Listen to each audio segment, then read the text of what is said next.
El restaurant Cúbol ens torna a sorprendre amb noves jornades gastronòmiques. Després de les jornades de l'arròs, ara toquen les calçotades. Una iniciativa que va anar freqüent-se des de l'any passat i que enguany s'ha posat en pràctica. L'iniciativa de la calçotada torna a estar secundada per els embotits d'Ontinyent i sobretot pels vins de la zona. Així com a protagonista, indudablement és el calçot, però també hi ha que pensar que estarà recolzat en els embotits d'Ontinyent i, com no, acompanyat d'unes favetes de temporada. Cada dia hi ha un menú diferent i també recolzat per les bodegues, conforme va ocorrir en l'edició anterior de les jornades de l'arròs.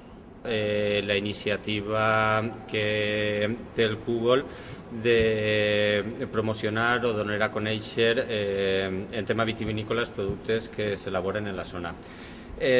Continuem en el mateix format que en els arrossos, continuem donant a triar, a base de vendre el vi o de servir el vi per copes, donem a triar tota la carta de vins.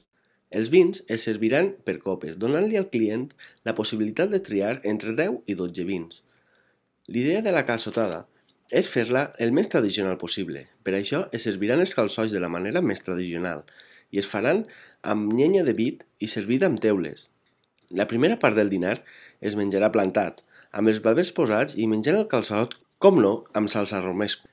Els dies que es podran disfrutar la calçotada són el 22, 23, 24 d'abril i les reserves es podran fer al telèfon 96 291 62 26.